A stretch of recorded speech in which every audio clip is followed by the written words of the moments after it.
Thanks for joining, Carmen, from Bermuda. Nice. All right, so just a little bit about what we're going to talk about today and some of what you may expect to leave with. Some of our outcomes are surrounding, you'll get a better understanding of the challenge-based learning framework. We'll be able to engage in a real challenge-based learning activity today. So that's the interactive part of it. Hope you all are looking forward to that. And we'll be able to have a little bit of discussion and reflect on some takeaways and learnings that you sort of want to discuss at the end of this. And so I'll give you all just kind of a spiel of what the Siena Solutions Challenge is if you have not heard about it before. The Siena Solutions Challenge is a global design challenge that invites high school and middle school students from all over the world to design solutions to real problems or issues and essentially take action to build a better world. And I'll give you a little bit of background context on who Siena is. Siena is a networking systems, services, and software company.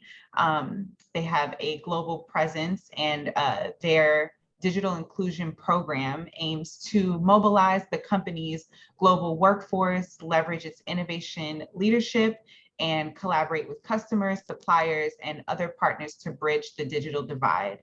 And so Siena has committed to fund a $10 million over a 5-year period on programming that promotes digital inclusion through greater connectivity, access to technology, and digital skilling, with a goal of expanding opportunities for 100,000 underserved students in our global communities. And so that's where the intersection of our program and Siena kind of comes into play, and we're really excited to be working with them. So just kind of going back to the challenge, the Siena Solutions Challenge is eligible for all in-school and out-of-school educators or teachers from anywhere around the world. This program is primarily for middle and high school students with the grades between ages 11 through 19 years old. And students are encouraged to submit or really to leverage digital tools and technologies in their actions and their solutions. And so we've sort of left it open for to their imagination. Students are encouraged to submit a product or a device, a campaign or a piece of media, a physical or a digital environment, an experience or system or something else. You are welcome to surprise us.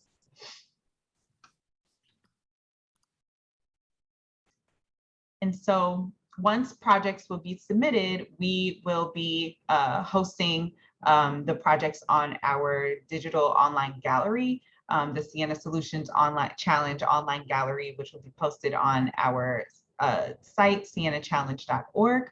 And then as part of the Siena Solutions Challenge, eligible educators can also apply for a $2,500 USD Sustainability Award for projects that you wish to sustain or scale.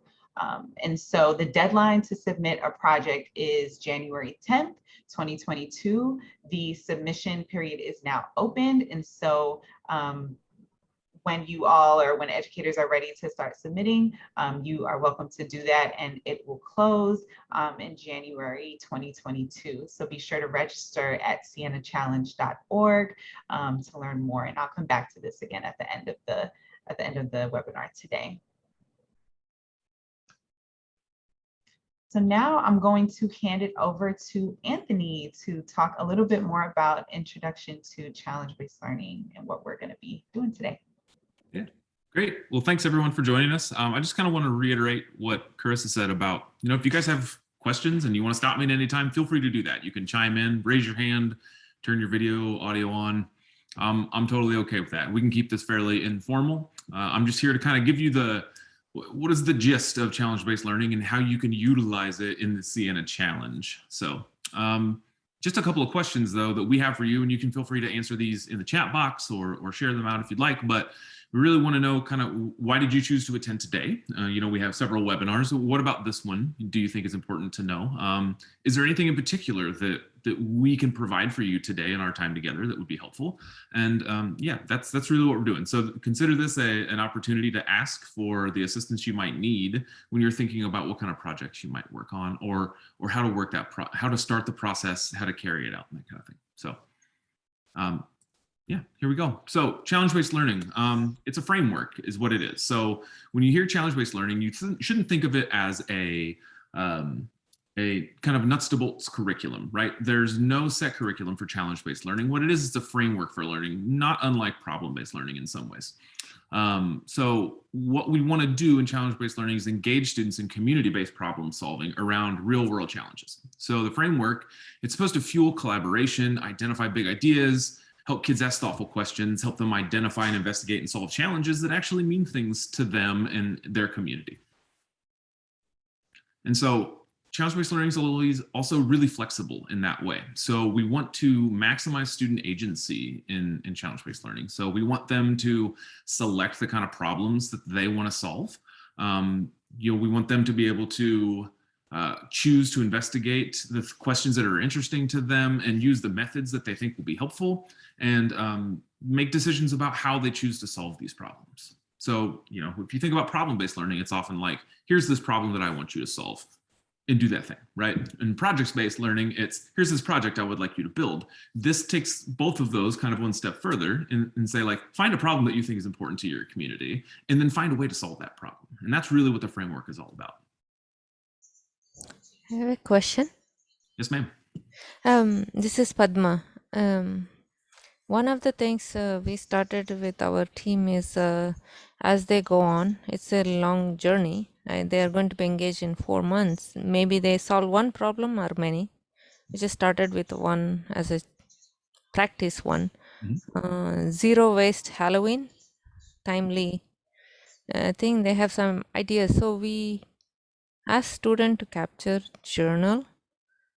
Yeah. They're capturing the journey as they go through. Is there a means to submit such an information as part of the project? Carissa, you can speak to that. Yeah, so I can come back to this again at the end, but when you're submitting your projects, there will be a template or that you could use to submit your artifacts, and it's all sort of written out on our website, but you'll be able to submit your artifacts through a project portfolio where you can essentially submit any journal entries, or maybe your students created a prototype and you want to add it to this specific portfolio. You would be able to add that along in the project submission, but I can come back to that after the activity too. Oh, thank you. Thank you. Yeah. So Padma brings up a good point, which is that these things take a long time. And actually, challenge-based learning, so it's got 3 phases, and I'll just kind of summarize those here quickly for you. Essentially, we think about it in 3 parts. The engage phase, where we want students to start thinking about their community and figure out what big problems and big ideas they face. The investigate phase, where they turn that kind of impetus to solve problems, and they start asking questions about it and learning things about their community. And then the act phase, where they take whatever it is that they've learned, and then they turn that into some sort of solution, right? Or a solution concept. And another good point Padma brought up, which is that the whole process is supported by documentation and sharing and reflection. So in this engage phase, what we want you and your students, because you will be a part of this, this is a co-learning process. You go from kind of an abstract idea, something like health or safety, right, to a concrete and actionable challenge, like assist the elderly in transportation or something like that, right? Something much more concrete. And you do that through essential questioning. And so your first kind of step with your students will be to figure out what's your big idea. So it's a broad theme or concept. You can explore it in multiple ways, and it's important to you and your broader community. And after you've identified an essential question, you want to, or I'm sorry, a big idea, you want to move on to essential questioning, which is the opportunity to contextualize that. So if your essential question is safety, or your big idea is safety, why is safety important to your students, right, and our community? In the end product, what we want to come away with is one essential question that's relevant to the group of students. And then we take those essential questions and we turn it into a call to action. So here's the problem that we see. How might we keep our communities safe from X, Y, Z? And you turn that into a challenge, something that they can act on. And so then when we get to the investigate phase, you and your students are going to be then generating questions that are important to answer, to be able to actually address that challenge that you've identified, right? So what do you need to know and need to enable in order to solve your challenge, right? And then you can use resources and activities, either some that you've created, some that you've found other places, some that your students generate. You can use all of those to help get the information you need to solve your challenge. And then we want all of our students participating in that process. And so we think really about three parts in the investigate phase. One is guiding questions. And guiding questions are where we have students basically coming up with identifying the things that they need to know, right? Why does water fall more sometimes than others, right? Or why do I get sick when it's cold outside, or seemingly get sick when it's cold outside? Things like that. And those guiding questions, they don't just happen now. They're going to continue to emerge as students learn things. And then the guiding activities or resources is where I identified, okay, we have these set of questions that students want to answer. Maybe they have 10 or 15 questions. How do we engage them in learning about those things? Some of those resources you might already have as a teacher, right? If you're a math teacher, you might have some data analysis stuff for them. If you are a science teacher, you might have some experiments for them to engage in. Or based on their questions, you might need to go out into the world and find some additional resources like, oh, these kids really want to learn about erosion. I don't have anything for that. Where can I find that? And the students themselves might come up with something, right? So when it comes to guiding activities, they might have an opportunity to say, hey, I think I need to go learn from the city health department about how they sanitize things. And then once they've done those guiding activities and collected some information, they really need to synthesize it, right? So I had 10 questions. I did a bunch of investigations to get as many answers as I could. Now, what did I learn? And how does it connect back to the big challenge that I wanted to identify, or to solve rather? And the last phase is the act phase. And the act phase is exactly what it sounds like. It's when you take action on the challenge that you have identified. Based on what you learned, what kind of solution concept can you generate? Can you test with your authentic audience and then evaluate its efficiency, or efficacy rather? So these action concepts, these are like your first drafts of ideas that you can generate based on what you've learned, students. Then you implement them, right? For example, if we wanted to say, yes, I want to help the elderly population in my community better able utilize public transportation, right? It wouldn't make sense for you to test that with non-elderly populations necessarily, because they wouldn't experience the same issues, right? We want you to test with a community that you're trying to solve for, right? Solve problems for. And then the evaluation is, okay, I went and I tried to solve this problem. Here's the feedback I got from my implementation. What needs to be changed? And oftentimes you make those changes and you need to go back and implement it again, test it out, get more information, and do that cycle of iteration once or twice to get a good solution concept. So I'm going to stop there. I've done a lot of talking, but I wanted to kind of open the floor. Are there questions about what you heard from me? Any confusion that I might be able to clear up?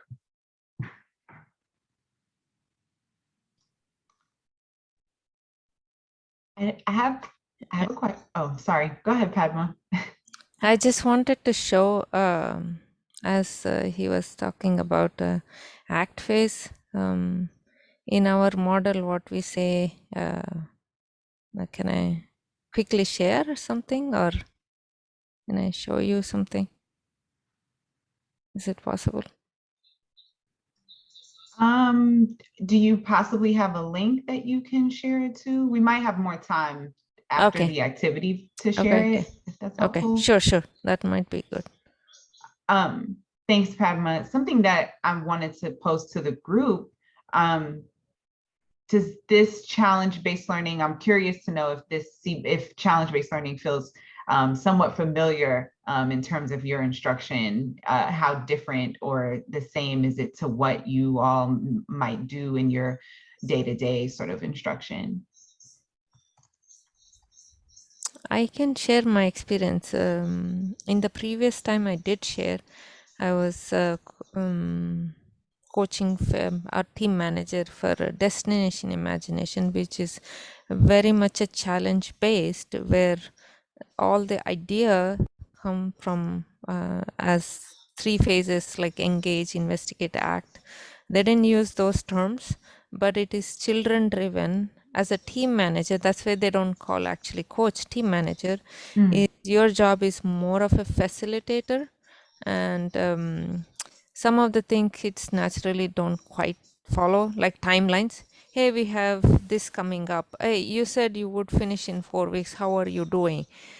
But not intervene their thinking process and what they want to do and how they want to do. Right. And as earlier, I didn't get the gentleman's name, I missed the first minute. So he was saying, okay, what skills do you want? Yes, we can teach the skill as a team manager or facilitate where someone else or somewhere else they can learn. It's very much resonate with me. That's if anybody interested, I can type in the organization name. You can look at that. Um, I Yeah, did that for 9 years. awesome.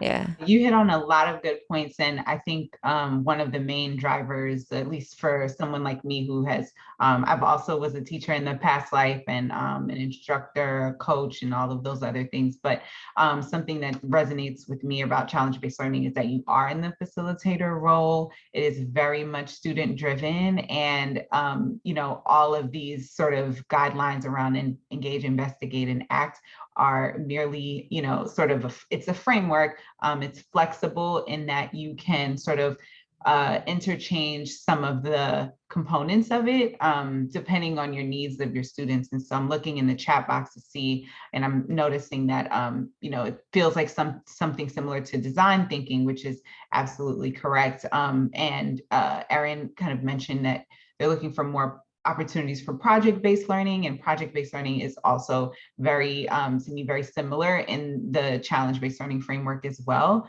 And so we're gonna move on from this, but I just wanted to kind of get a temperature check to see, how this is holding for everyone. But hopefully the CBL activity that we're gonna go into gives you more of a interactive experience with it. Thanks, Anthony. Yeah. No, absolutely. Again, I'll reiterate, if there are like burning questions, feel free to raise your hand or unmute yourself and ask away. I'm good with that. But to Carissa and everyone else's point, yeah, the point of challenge-based learning is really you can change the grain size based on your needs, right? So this can be as open-ended as you want it to be. Your students can drive the entire bus if you want them to, or you can try to bring those guardrails in a little bit and say like, yes, here's your question.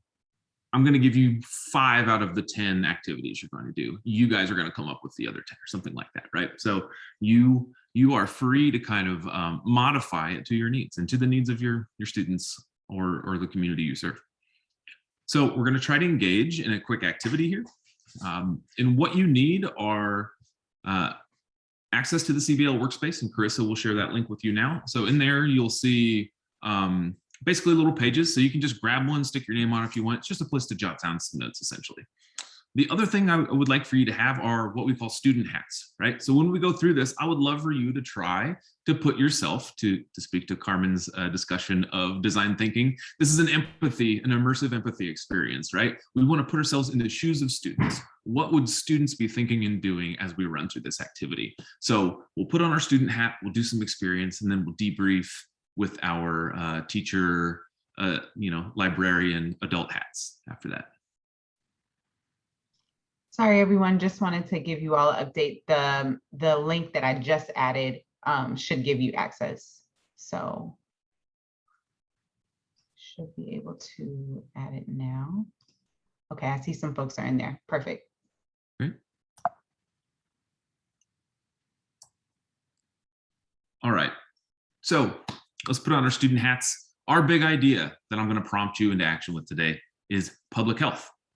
And so what I have is I have a video I'd like you to watch. It's fairly quick, but I'd like for you to just kind of record, what do you notice and wonder? So in that CVL workspace, think about what kind of students you might interact with and what they might notice and wonder when they watch this quick video.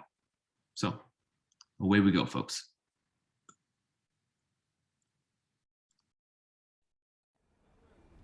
So it might not seem like it, but it's the middle of the day here in Beijing. The air is so polluted that it's darkened the sky. Now, recent studies show that even breathing this kind of air for an hour can reduce a person's life expectancy by 20 minutes. It's akin to being a heavy smoker, smoking a pack and a half of cigarettes every day. So we wanted to know, how are people in this city coping with the bad air? 我就这几天避免出门，避免出门。 I'm trying to avoid going outside. My throat hurts. I think people should drive less and all the factories should be shut down. I don't have a face mask. I am used to the bad air now because I always work on the streets. On days like this, it's very easy to fall ill. The smog definitely harms people's health. I have to keep working to earn a living. I haven't bought any face masks.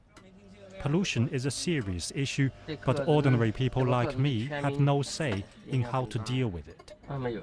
That pessimism is widespread. Recent surveys show the majority of people in China's biggest cities have little faith the polluted air will improve in the next 5 years. Despite pledges coming out of the Paris conference, most believe the dirty air is here to stay. Celia Hatton, BBC News, Beijing. So, what did we notice and wonder as students in our student hat? So I would say, feel free to share if you want to unmute, but what would your students, and you can use the chat box as well. Go ahead, Carmen. One of the things that I see is that I wondered what time of year it was, because people, it was so dark, it was gray, there were no leaves on the trees, but at the same time, there was fruits and vegetables. Mm-hmm. And the other thing is, I really wonder about face masks, because one of the things that I was thinking about is people were using face masks so that they could breathe fresh air. And right now we're in a situation where you need to wear face masks to stop a virus. Yeah, great point. What's really interesting is that video was from 2015, right? So it's long before I think most people in the country that I'm in the United States, were concerned about face masks, right? But shows you that it's not a new issue. Any other notices or wonderings that you'd like to share?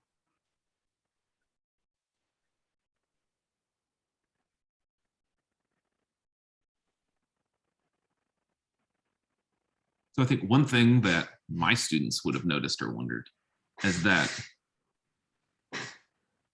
guy said he just has to work. Like, what does he do? He has to work to make a living. What is he supposed to do otherwise, right? What are his options?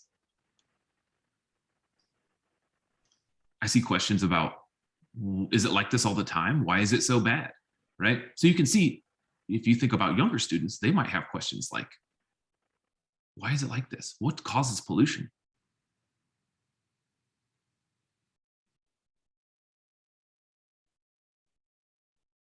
So is this like something your community might, oh, where are the factories located? Yeah, right. So is this like something your communities might experience? And then we might ask, so I'm going to go into like teacher mode, and we can kind of speak as teachers or librarians or whoever. And I didn't actually ask who we are on this call, so maybe we should find out. But yeah, so what kind of, where do we go from here with our students?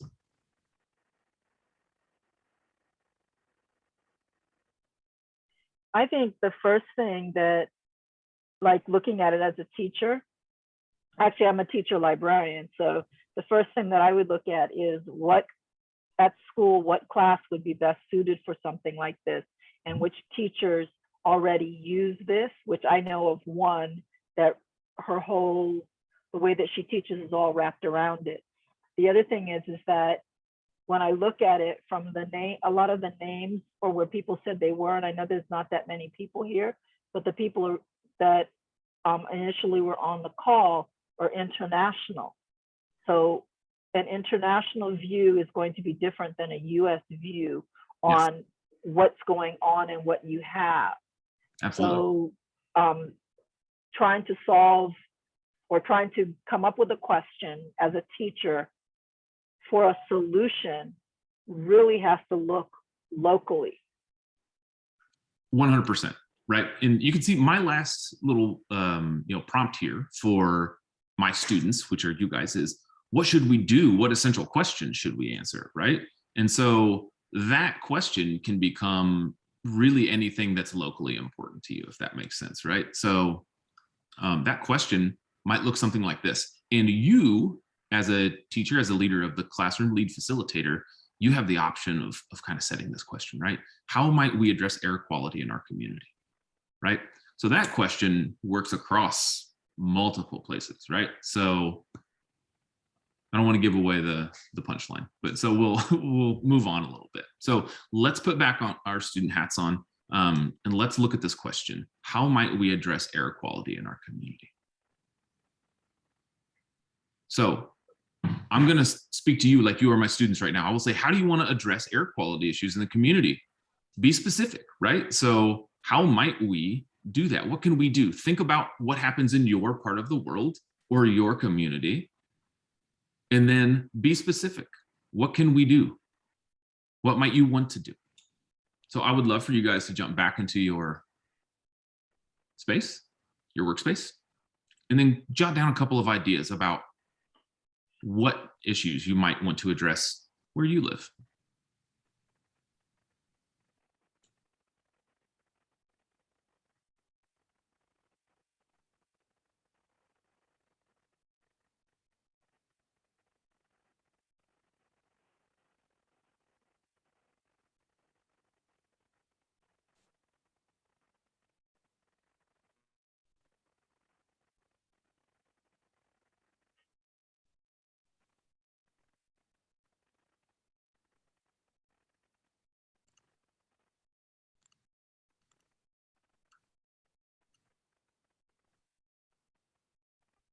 And so remember, what we're looking for now is the challenge. And a challenge is actionable, something you can work on, right?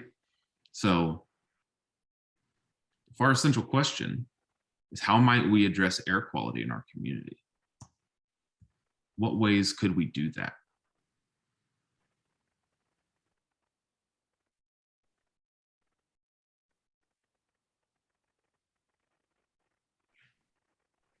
So we'll take a stab at it here and see what happens.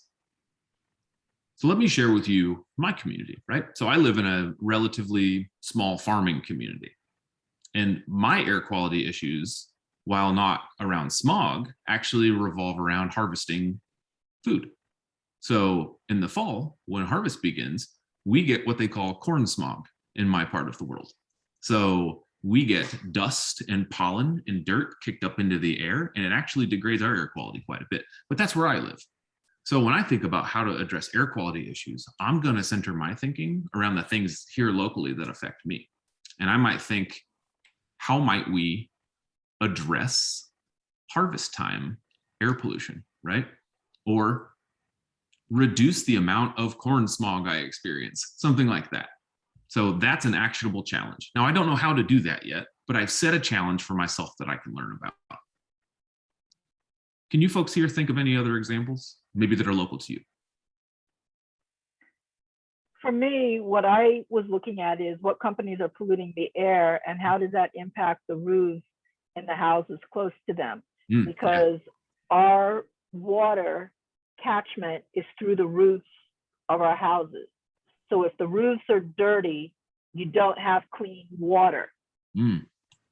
And that's an actual challenge right now. Yeah. That's really interesting. So you're actually linking two issues together, right? Like the issue of having clean water to drink and the issue of air quality. So that's interesting. So a question or a challenge might be reduce the impacts of air pollution on our catchment tanks. And the solutions to that are many, right? So there are many ways to potentially do that. Anyone else have ideas to share? You can feel free to use the chat. You can feel free to unmute if you'd like. Carissa, are there any local air quality issues to you that you can address? Well, I live in and around the Washington, D.C. area, so it's a very highly, I would assume it's we have like a lot of transportation happening, obviously, in this area, a lot of public transportation, a lot of buses and Ubers, and I can just really think of a lot of the cars that are on the road, just exhausting just using a lot of energy to drive, to and from their locations. And I wonder if that is, I think that might be a challenge or something that I'm finding. I'm wondering if like limiting the amount of times a day that people drive to and from their locations, maybe if there were to incorporate more telework days. And I'm actually curious to see what the air quality would look like now that more people are at work, because during the quarantine last year, a lot of people were working from home, and so that would be a local issue. Is just the amount of cars and buses and just public transportation that are on the roads every day. I think would be a local issue for us. Now, just for everyone else's edification, Carissa did something there that you're actually going to hear your students do a bunch of times when you do this, which is like start to push into solutions already. I wonder, and she's already asking questions about it. I wonder what happened when everybody was off the road so much, right? I wonder if we can reduce, like how I can do this thing. That's like, you gotta push back on them. Now, right now, all we want to do is like identify the problem and come up with a strong challenge for ourselves. The very next step, which you can see up here, is to create the guiding questions. Now we ask all the questions about it, right? So think about it from a student perspective. When you identify a challenge, what kind of questions might you ask now? So I think there's going to be common questions. So what questions about air quality might everybody need to know? And then what questions about air quality might you specifically need to know because you identified a particular challenge? So for me, I think things like, where does pollution come from? How do we measure air quality? Those are questions that everybody in one class might need to answer, right? So you as an educator, as a facilitator of this work, might create something that everybody can do with that, right? And then you can be more specific when you get to specific challenges. And you guys have to kind of decide, is your whole class going to engage in one challenge, or are you going to let groups of 3 or 4 kids work on a challenge together? Because that's totally okay if you'd like to do that.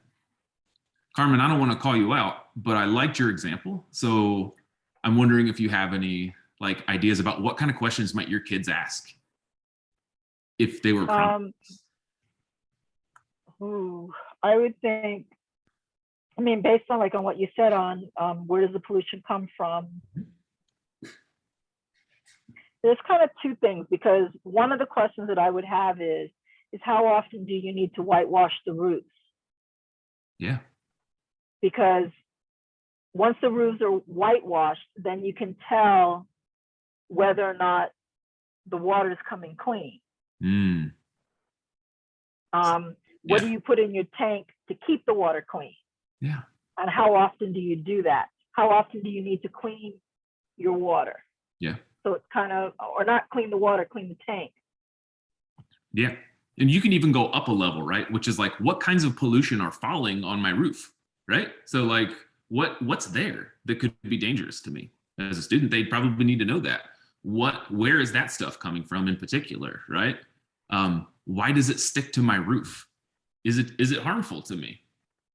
Are there ways to mitigate it, right? To fix that problem that already exists? and maybe I can make it work for my application. So those are all the kind of questions we want to encourage students to ask. So give them opportunities to investigate things together. Like, what is air pollution to begin with? Why is it harmful to us? And then maybe challenge specific questions that they need to ask as well. Like, how often do I need to whitewash a roof? How do I know when pollution is there if it's microscopic? And I guess even another question might be, and I'm sorry, I don't know if I interrupted with someone. The other thing is what do you need to use to clean the roof? Yeah. Yep. It sounds like it's taking it even a step further about, I'm thinking about some of the, if you're thinking about cleaning products, how clean are those products? Yeah.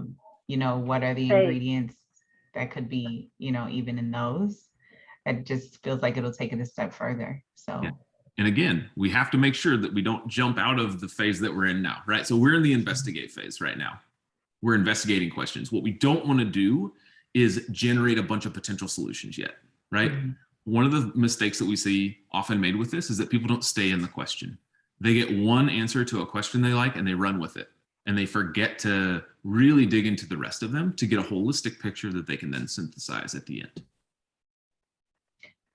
Anthony, really quickly, I just wanted to ask a question because I know the investigation phase is one that can, I don't want to say make or break, but it sort of, it's a phase that students and educators kind of stay longer in just because it's so lengthy, it's so meaty, there's so much that can happen here.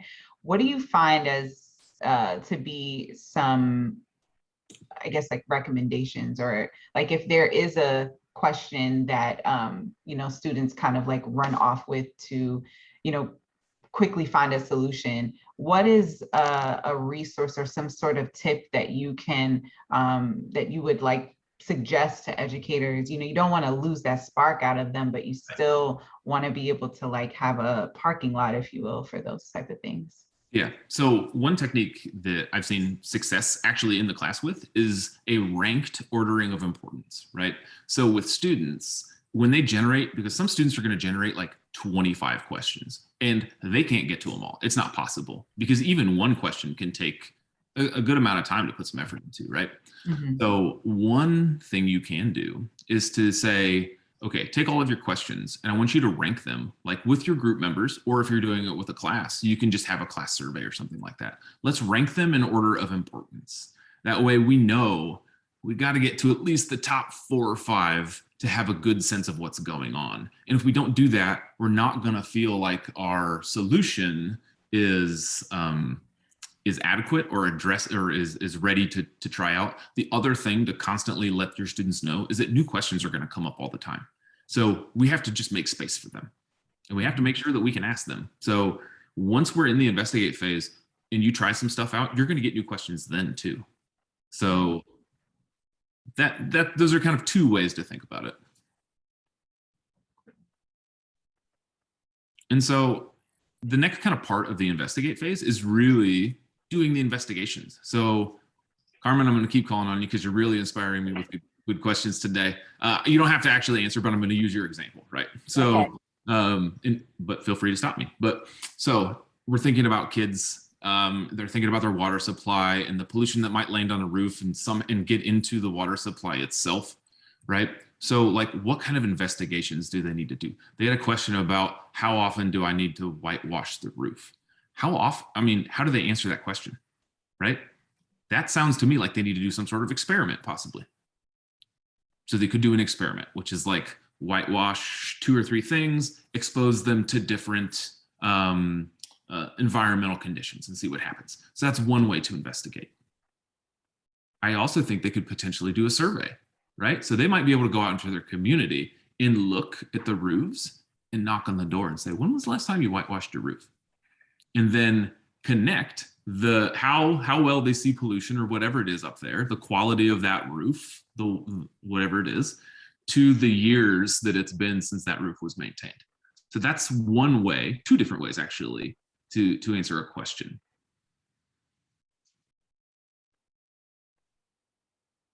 I like that. Yeah. I like that. And I think also with us, when you think about the question to experiment, because it's experiment to environment. It might also be experiment with the different types of roots, because you have the regular limestone and then you have the ones that are man-made, and they react differently. Yeah. Yes. And so what's really nice is that the whole Siena Challenge team has put together a resource library for you all. I'm actually going to click on this so we can look at it. So there are lots of ways to answer a question. In each question, and you can look through the facilitator's guide and it will help you make decisions about what investigation methods might work best. But this resource library can be really helpful as you go through the challenge.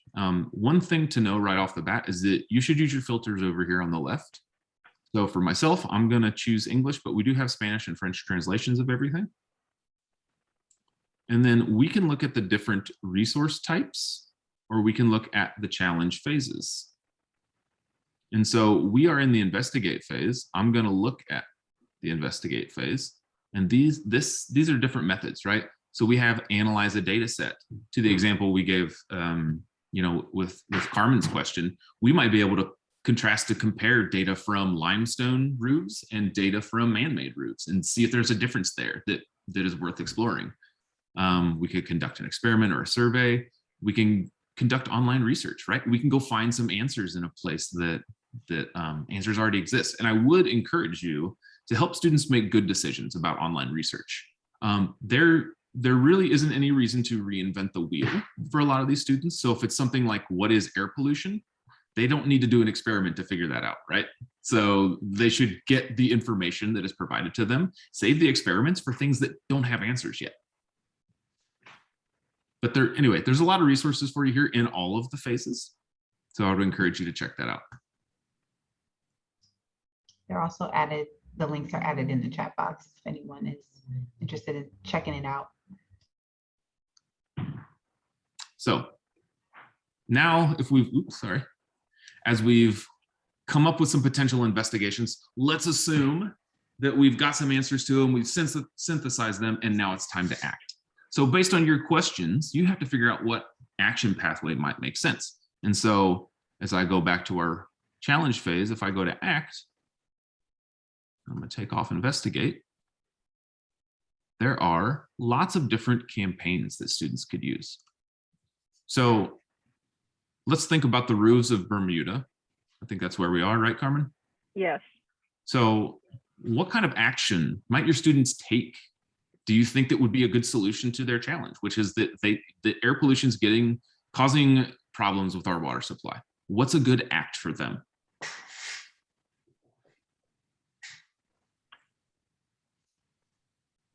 See, I would encourage them being a little radical to go to the place that's causing the pollution. Yeah, no, I will. Because they have to live in the world. Mm-hmm. Yeah. I agree. But if we think, so I'm going to broaden it a little bit, right? There are lots of different ways to solve our problems, right?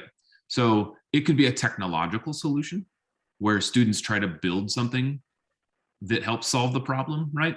So maybe it's something that helps reduce the air pollution sticking to the roof, right? Maybe it's something that helps filter the water better. Those are technological solutions to the problem they encounter.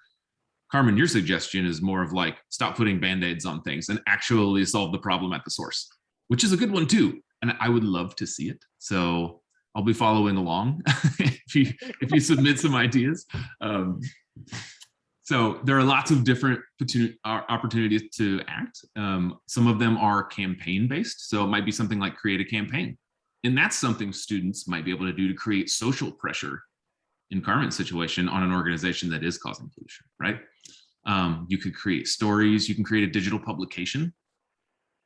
You could create a game. Kids love games. And so there's lots of ways to engage them in actually solving the problems. I won't go through all of them here, but look through the action pathways, but don't feel limited by them. There might be new action pathways that your students themselves are really interested in exploring. And I would encourage you to let them go out there and try new things where they can.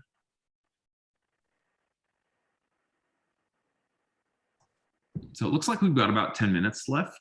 I'm I'm going to give you just a second. Are there questions about the action pathways that you might have?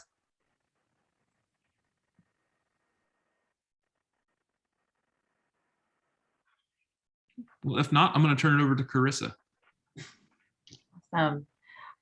Thank you for facilitating that activity for us, Anthony. I think that Carmen's, I guess their example around the roofs and sort of your localized issue, I hope kind of helped to make it real for everyone. And in thinking about, you know, sort of how you're showing up in this as an educator, no matter if you're, you know, in traditional school or you're in after school, or just thinking about how you are showing up in this educator role or facilitator role in challenge-based learning. How do you kind of envision the balance of power shifting in this sort of framework, in challenge-based learning framework? I'm curious to kind of see what everyone's thinking is around that.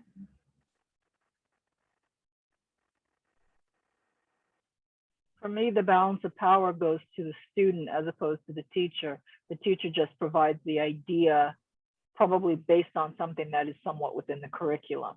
And so it's a different problem-solving process. Right, right, absolutely. Jennifer in the chat box said the student is in the driver's seat. And so that's a great sort of metaphor and very similar to what you said, Carmen, you know, the kind of emphasis that challenge-based learning puts on the experience of a student and an educator is that the student is sort of driving this car that's kind of getting them to their solution, and you as the educator sort of, like we mentioned before, facilitating it, guiding them along the way, kind of like making sure they're not steering completely off the path, but still getting to their solutions in their own ways. Yeah, I actually had a high school or a middle school principal express to me that she thought it was kind of like driving a car or driving a wagon from the back, basically. So like the horses are kind of doing their thing, and what you're doing is maybe moving the reins left or right a little bit, helping guide them to the right. Like if you think about it like a hiking trail, essentially, you know, you don't want the kids to walk all the way off the side of a mountain. What you want them to do is stay roughly on the trail, but still get to see the cool stuff, right? Like, oh, there's a little cave over here that we don't know anything about. Let's go check it out, right? But we're not going to get lost in it. We're going to come back and eventually try to get to the top. Right. Exactly. I think we sort of mentioned this earlier, but curious to know how you see this sort of framework showing up in your current or future instruction. Maybe you haven't solidified, you know, CBL as your kind of end all be all, but wondering if this feels something similar. I know some folks mentioned design thinking, project-based learning earlier in the session. How do you sort of see this framework showing up in your day-to-day activities?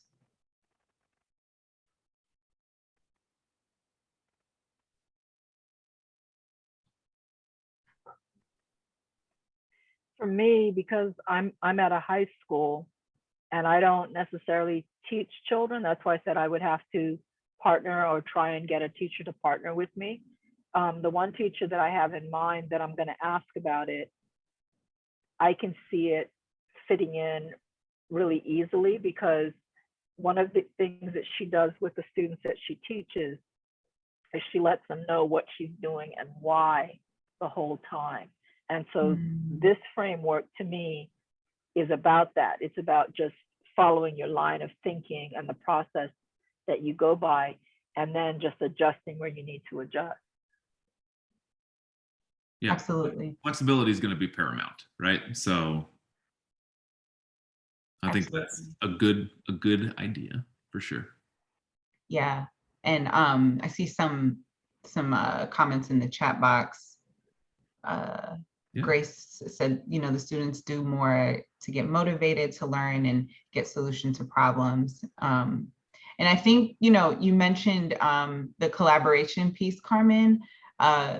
We're hopeful that, you know, this challenge it's a collaborative experience. It's one that you don't have to feel like you're, you know, sort of on your own with in facilitating. You know, maybe there's an instructor in the school where you can sort of see this framework or challenge kind of showing up in their classroom already.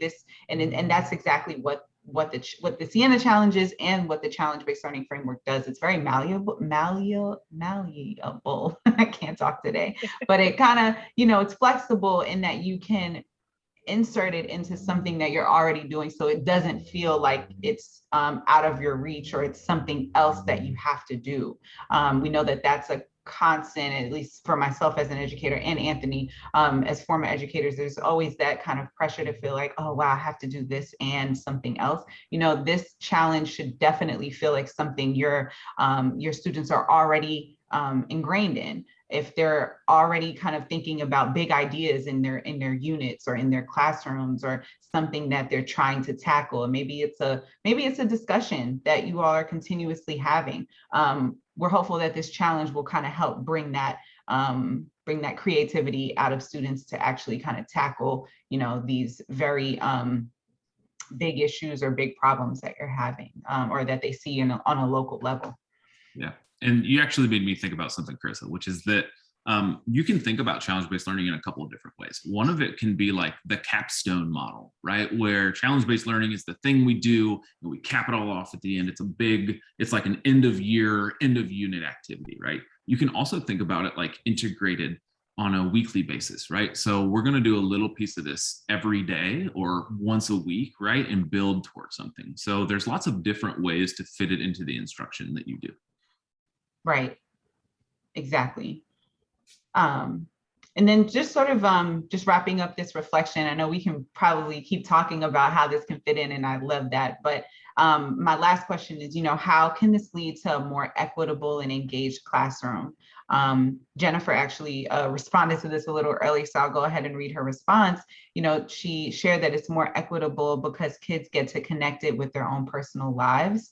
And make a difference in their own environments. And that's really key in this challenge. And just, you know, in general, when you're thinking about kind of where your students are thinking about solving an issue, it's really important that they're thinking about what's happening in their backyard. What can they see on a day-to-day basis as posing as a problem or an issue? Maybe it's transportation, maybe it's getting to school, maybe it's you know, something that's happening you know, with their community or with their neighborhood. Kind of think about what those can look like and how it, you know, kind of makes for a more equitable and engaged classroom. Yep. And in the research that I've been a part of in doing CBL, actually in science classrooms, that was always the biggest feedback from students, was like, I feel like I'm really engaged. I'm interested in this. I love science all of a sudden because I'm actually solving a problem that's right here in front of me. It's not the math thing where you have two trains traveling toward each other. You know, it's something real world that they can engage in. Exactly. So we have a couple of minutes left, and I just wanted to thank everyone for being able to participate in this very interactive session. These sessions are so much better when you're able to kind of, we can hear from real people, and hopefully you can see yourselves in this challenge. I did want to mention that I added the Sienna Solutions Challenge Facilitators Guide that we just launched. There's a version in English, Spanish, and French. And essentially what Anthony shared and what you've sort of went through in this very 45-minute lesson of CBL, that is reflected in a facilitator's guide that should be able to help you as the educator, you know, facilitate this with your students in different levels. So I wanted to make sure to add that in there. And then also, you know, join us at our next webinar. We will be talking about fostering student agency in the engage phase on October 6th at 12 p.m. Eastern time. And so, you know, we talked a lot about sort of talking a little bit about student agency, and there's a lot of that shows up in the engage phase. And so we're excited to dig into that a little bit more.